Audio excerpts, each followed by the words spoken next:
Hello everyone! Samahan niyo po akong magluto ng sinigang na buto-buto. Ayan na si Inday, ready na. So ito na po ang ating ribs. Ano po yan? Pinakuluan ko na po pala yan ha. Din kasi laging ganun po ang sistema ko. Pakulo, tapon.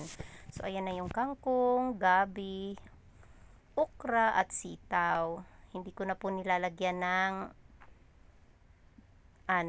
eggplant kasi medyo ayaw pagdating sa sinigang. So ayan na nga, kamatis and then onion.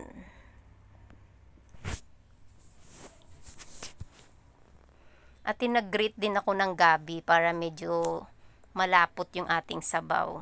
So ito na po yung ating sampalok, hugas na. Din pakuluan po natin yan kasi yung sabaw niyan, yun yung pang-asim natin, no? Hindi tayo gagamit ng instant asim. So ayan na nga.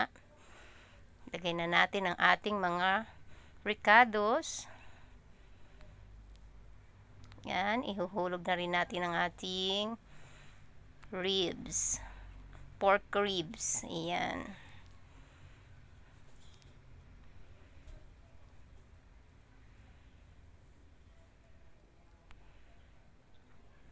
Yung ating pork niyan, pinakuluan ko na, tinapon yung unang kulo ha. So ayan, nilagyan na natin ng asin at pepper para mag-absorb na doon sa meat. Ayan na po. Then pakulo lang tayo hanggat sa lumambot ang ating meat. So ilagay na natin ang ating yung grated na gabi. Ayan. Yan talaga nakakatulong din siya pampalapot sa sabaw. Kaya nag-grate ako ng ng gabi.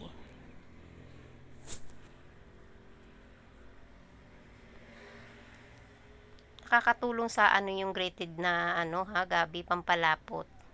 At saka yung sampalok talaga, yung bunga. Ayan. Yan na yung ating bunga ng sampalok, yung sabaw nun. Yan na yung pinakapangpaasim natin.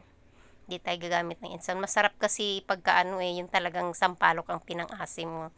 Talagang winner sa asim na sarap. Iba yung dating pagka totoong pang-asim ng sampalok ang ilagay natin. So ayan na, naluto na kasi dyan yung ating meat. So ilagay na natin yung gabi. So pakuluin lang natin ng saglit.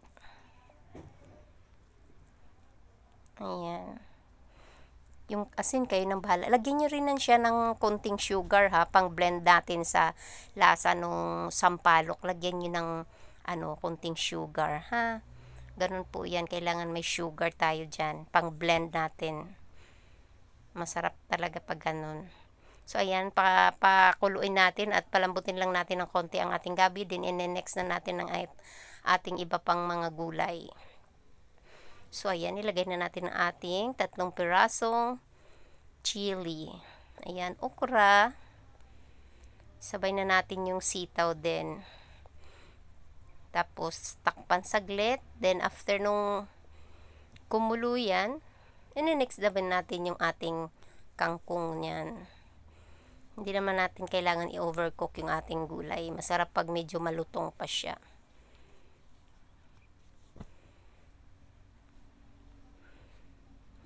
Pakuluin lang natin saglit, tapos na ang next natin is ang kangkong na. So ayan na, ilalagay na natin ang kangkong.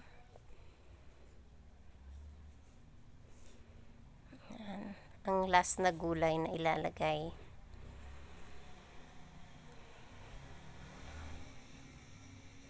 Tapos pakuluin lang saglit, din tapos na. After nyan, paglagay mo nyan, kumulo lang saglit, tapos na po yan.